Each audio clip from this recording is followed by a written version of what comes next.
لا إله إلا الله لا إله إلا الله لا إله إلا الله ما لنا رب سوى لا إله إلا الله لا إله إلا الله لا إله إلا الله ما لنا رب سوى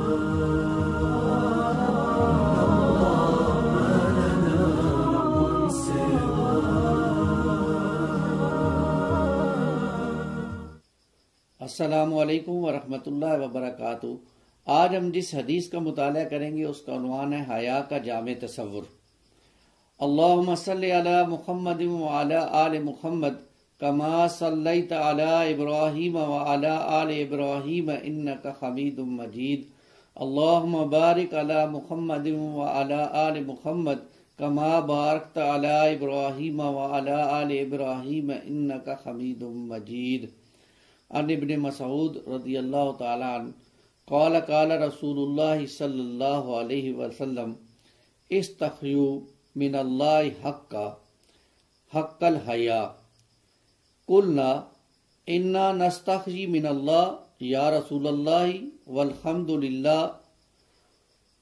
قال علیہ الصلاۃ والسلام لیس ذلک ولکن استحیاء من اللہ تعالی حق الحیا ان یخفض الرأس وما وعا والبطن وما ہوا ویذکر الموت والبلاء ومن اراد الآخرہ ترک زینۃ الحیاۃ الدنیا وآثر الآخرۃ علی الاولی فمن فعل ذلك فقد استحیا من اللہ حق الحیا۔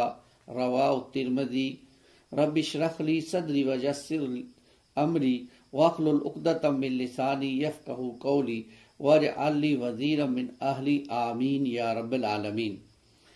سیدنا عبداللہ ابن مسعود فرماتے ہیں کہ رسول اللہ صلی اللہ علیہ وسلم نے فرمایا استحیوا من اللہ حق الحیا، اللہ سے حیا کرو جیسا حیا کا حق ہے، اللہ تعالیٰ سے حیا کرو جیسا کہ حیا کا حق ہے۔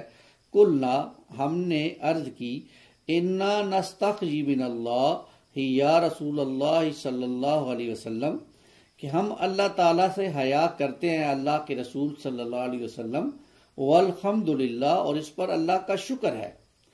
قال صلی اللہ علیہ وسلم، تو رسول اللہ صلی اللہ علیہ وسلم نے فرمایا لیس ذالک ولکن الاستحیاء من اللہ تعالی حق الحیاء ان یخفض الرأس وما وعا۔ آپ نے فرمایا میرا مطلب یہ نہیں ہے، بلکہ اللہ تعالیٰ سے حیا کا حق یہ ہے کہ سر اور اس کے ساتھ کے جو متعلقات ہیں ان کی حفاظت کی جائے۔ یعنی کیا مطلب ہے؟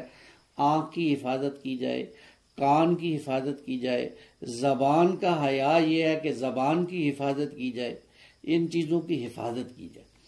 اچھا، اب یہ دیکھیں کہ اس حدیث کے اندر عام طور پر ہم حیا کو بے حیائی کے مقابلے میں استعمال کرتے ہیں، یعنی جو بے حیائی ہے، فحش ہے، اس کے بدلے میں ہم کہتے ہیں کہ یہ حیا ہے۔ لیکن ہم دیکھتے ہیں کہ حیا حدیث کی روشنی میں حیا ایک ایسا ملکہ ہے، ایک ایسی صلاحیت ہے جو انسان کو اللہ تعالیٰ کی نافرمانی سے روکتی ہے، اور حیا سے انسان کے اندر تقویٰ پیدا ہوتا ہے۔ اب جیسے دیکھیں کہ رسول اللہ صلی اللہ علیہ وسلم نے صحابہ سے کہا کہ اللہ سے حیا کرو جیسا کہ حیا کا حق ہے، تو اللہ سے حیا کیا ہے؟ اللہ سے حیا یہ ہے کہ اللہ کی بندگی کی جائے اور اللہ کی نافرمانی والے کاموں سے رکا جائے، یہ اللہ سے حیا ہے۔ اور اس سے آگے بڑھ کر اللہ کے رسول نے فرمایا صلی اللہ علیہ وسلم کہ انسان حیا جب کرتا ہے تو اللہ تعالیٰ سے حیا کا ایک حق یہ بھی ہے کہ سر اور اس کے متعلقات یہ سب بھی حیا میں آ جائیں، یعنی آنکھ وہی کچھ دیکھے جو رب چاہتے ہیں، کان وہی کچھ سنے جو رب چاہتے ہیں، زبان وہی کچھ کہے جو رب چاہتے ہیں، یعنی یہ بے حیا نہ ہو جائیں، زبان ایسے ہی الل پلل ہر وقت نہ چلتی رہے، آنکھ جدھر چاہے مرضی اٹھا کے انسان نہ دیکھتا رہے، کانوں سے گانے اور اس طرح کی لغویات نہ سنتا رہے، بلکہ حیا کا پہلو اپنے سامنے رکھے۔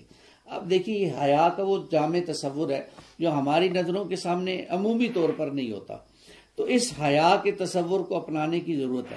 پھر یہ بھی دیکھیں کہ یہی چیزیں آنکھ، کان اور زبان، سورہ یاسین میں آتا ہے کہ اللہ تعالیٰ ان سے پوچھیں گے، یہ اللہ تعالیٰ کے سامنے ان چیزوں سے سوال کیا جائے گا اور ہمارے اعضاء جواب دیں گے۔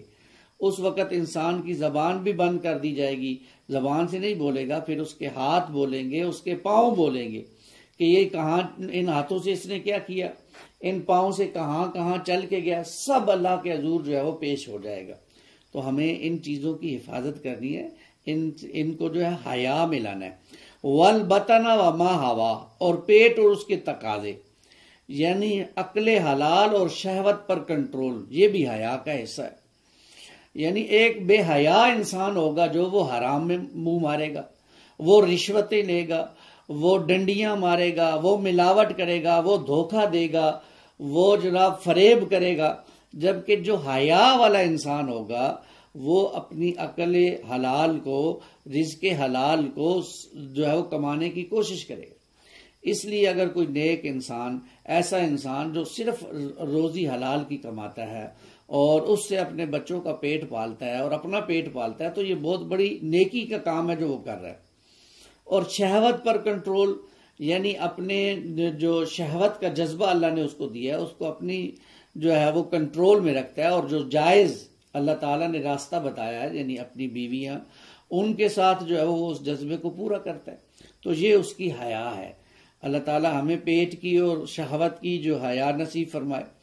وَيَذْكُرَ الْمَوْتَ وَالْبَلَاءَ، اور موت کو یاد رکھنا، یہ بھی حیا ہے، اور موت کی جو آزمائش ہے اس کو سامنے رکھنا، یہ بھی حیا۔ اب ہم میں سے اکثر، معذرت کے ساتھ، ہم میں سے اکثر تو موت کو بھولے ہوئے کہ ہمیں مرنا بھی ہے، اللہ کے حضور پیش بھی ہونا ہے۔ یعنی جب اس کو یہ حیا ہوگی کہ میں نے مرنا ہے اور اللہ کے حضور پیش ہونا ہے، تو پھر وہ اپنے اعمال کو دیکھے گا، اپنے رہن سہن کو دیکھے گا کہ کل جب میں اللہ کے حضور پیش ہوں گا تو کیا میں اپنے رب کا سامنا کر سکوں گا؟ کل میرا جب رسول اللہ سے سامنا ہوگا تو کیا میں اپنے رسول صلی اللہ علیہ وسلم کا سامنا کر سکوں گا؟ یہ چیزیں ہیں جو موت کے بعد ہمارے سامنے ہمیں یاد رکھنی چاہیے، اور اس حوالے سے اپنے اندر حیا پیدا کرنی چاہیے۔ وَمَنْ أَرَادَ الْآخِرَةَ، اور جو آخرت کی کامیابی کو مقصود بنا لے، یعنی آخرت کے لیے اپنا تن من دھن لگائے، ترک زینت الحیات الدنیا، تو اسے چاہیے کہ وہ دنیا کی رنگینیوں کو ترک کر دے۔ دنیا کی رنگینیوں میں کچھ نہیں پڑا ہوا، دنیا کی رنگینیاں ایسی ہیں جو انسان کو غرق کر دیتی ہیں۔ یہ دنیا تو اس مثال اس کشتی کسی ہے کہ جس کے اندر سوراخ ہو جائے، تو جب سوراخ ہو جائے تو اب ظاہری بات ہے کشتی تیر نہیں سکتی، پھر کشتی کے اندر پانی چلا جاتا ہے۔ جب دنیا انسان کے اندر چلی جائے گی تو انسان کو بھی ڈبو دے گی۔ اس لیے دنیا کے اعتبار سے انسان کو یہ کرنا چاہیے کہ وہ دنیا کی رنگینیوں کو ترک کر دے، اللہ کی یاد میں اپنے آپ کو لگائے اور اللہ کے ساتھ لو لگائے اور اس میں آگے سے آگے بڑھنے کی کوشش کرے۔ اور قرآن مجید نے 20 مرتبہ، بلکہ آپ یوں قرآن کا مطالعہ کریں تو آپ کو قرآن کے ہر صفحے پر دنیا کی بے ثباتی کے حوالے سے یہ مل جائے گا کہ یہ تو متاع ہے۔ وَمَا الْحَيَاةُ الدُّنْيَا إِلَّا مَتَاعُ الْغُرُورِ، یہ دنیا کی زندگی تو ایک نہیں ہے دھوکے اور کھیل کا سامان، یہ تو دھوکہ ہے، متاع ہے، چند دن کا سامان ہے۔ اس لیے اس کے حوالے سے جو ہے وہ انسان کو اتنا جو ہے وہ پریشان نہیں ہونا چاہیے، بلکہ آخرت کے حوالے سے پریشان ہونا چاہیے۔ وَآثَرَ الْآخِرَةَ عَلَى الْأُولَىٰ، اور آخرت کو دنیا پر ترجیح دے، یعنی آخرت کو دنیا پر ترجیح کیا دے کہ آخرت کے حوالے سے سوچے، اور جہاں دنیا خراب ہوتی ہے کر دے، کوئی مسئلہ نہیں ہے، آخرت خراب نہ کرے، اس کے لیے اپنے آپ کو لگاتا رہے، کھپاتا رہے۔ اور یہ کب ہوگا؟ جب ہمارے اندر تقویٰ پیدا ہوگا، اللہ کی حیا موجود ہوگی، تو یہ دنیا بھی ہمیں جو ہے وہ عام سی دنیا لگے گی۔ آج جب ہماری حیا ختم ہو چکی ہے، معذرت کے ساتھ، یا کم ہو گئی ہے، تو ہمارا معاملہ یہ ہو چکا ہے کہ ہم دنیا کے بندے بن چکے ہیں اور دنیا کے لیے اپنا تن من دھن لگا رہے ہیں، اور آخرت کے لیے ہمارے پاس وقت ہی نہیں ہے، فرصت ہی نہیں ہے۔ کتنے لوگ ہیں جو قرآن کی تلاوت کرتے ہیں روزانہ، کتنے لوگ ہیں جن کے گھروں میں سال میں ایک مرتبہ قرآن مجید بھی نہیں کھلتا ہوگا؟ کتنے افسوس کی بات ہے۔ نمازیں نہیں پڑھی جاتی، ہم مسلمان اپنے آپ کو کہتے ہیں لیکن نماز نہیں پڑھتے، 5 وقت کی نماز فرض ہے لیکن ہمارے ہاں نماز نہیں پڑھی جاتی۔ تو آخرت کے لیے تو بھائی یہ چیزیں بھی ضروری ہیں۔ فمن فعل ذالک فقد استحیا من اللہ حق الحیا، پس جس نے یہ کام کر لیے اس نے اللہ سے حیا کا حق ادا کر دیا۔ یہ رسول اللہ صلی اللہ علیہ وسلم فرما رہے ہیں۔ کیا آپ ذرا نوٹ کیجئے، آنکھ، کان اور زبان کی حیا، اسی طرح بطن اپنے پیٹ کی اور اپنی شہوات کو کنٹرول کرنا، یہ بھی حیا، موت کو یاد رکھنا اور اس کی آزمائشوں کو یاد رکھنا، یہ بھی حیا، آخرت کو دنیا پر ترجیح دینا، یہ بھی حیا، اور دنیا کی رنگینیوں کو ترک کر کے اللہ کی طرف رجوع کر لینا، یہ بھی حیا۔ آج میں بس یہ دیکھیں، یہ جو میں نے باتیں گنوائی ہیں، کیا ہم ان کو حیا میں تصور بھی کرتے ہیں یا نہیں کرتے؟ ہم تو حیا کو بس بے حیائی پر ہی جو ہے وہ تصور کرتے ہیں اور بس اسی کے اعتبار سے لگے رہتے ہیں، وہ بھی حیا کا پہلو ہے۔ اور اللہ کے رسول نے فرمایا صلی اللہ علیہ وسلم، ایمان اور حیا دونوں ساتھ ساتھ چلتے ہیں، ایک چلا جائے تو دوسرا خود بخود چلا جاتا ہے۔ یعنی اگر حیا نہیں ہے تو پھر ایمان بھی نہیں ہے، اگر ایمان نہیں ہے تو حیا بھی نہیں ہے، ایمان ہوگا تو حیا بھی ہوگی، حیا ہوگا تو ایمان ہوگا، یہ دونوں لازم و ملزوم ہیں۔ تو یہ حیا کا ایک جامع تصور جو رسول اللہ صلی اللہ علیہ وسلم نے مجھے اور آپ کو دیا ہے، اس کو ہم نے سامنے رکھ کر اپنی زندگی بسر کر دی ہے، اور اللہ تعالیٰ سے حیا کرتے ہوئے اللہ تعالیٰ کی بندگی کرنی ہے، اپنے جسم کے اعضاء کی، اپنی آنکھ کی، اپنے کان کی، اپنی زبان کی حفاظت کرنی ہے، اپنے پیٹ کو حلال رزق پر راضی کرانا ہے، اسی پر اس کو جو ہے وہ دوام دینا ہے، اور اگر یہ حرام کی طرف طلب کرے تو اس کو کنٹرول کرنا ہے تاکہ یہ حرام میں منہ نہ مارے، اور شہوت کو اپنی کو کنٹرول کرنا ہے۔ اور اللہ تعالیٰ نے جو قرآن مجید میں کہا کہ اپنی جو اس کی ملک یمین میں ہے، اس کی بیویاں ہیں، اس کے ساتھ اس کو جائز طریقے سے پورا کرنا ہے، موت کی یاد کو ہر وقت دل میں بسانا ہے، موت کے ساتھ موت کی یاد اور موت آنے کی لیے تیاری کرتے رہنا، یہ ہماری زندگی کا حصہ ہونا چاہیے۔ دنیا کی رنگینیوں کو ترک کرنا ہے اور آخرت کو دنیا پر ترجیح دینا ہے، آخرت کی تیاری کے لیے اپنا تن من دھن لگانا ہے۔ اللہ مجھے اور آپ کو اس کی توفیق عطا فرمائے، اور اللہ تعالی ہمیں حیا نصیب فرمائے۔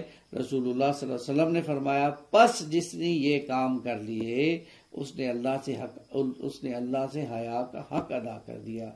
اللہ ہمیں حیا نصیب فرمائے، آمین یا رب العالمین۔ اقول قولی ھذا استغفر اللہ لی ولکم ولسائر المسلمین والمسلمات۔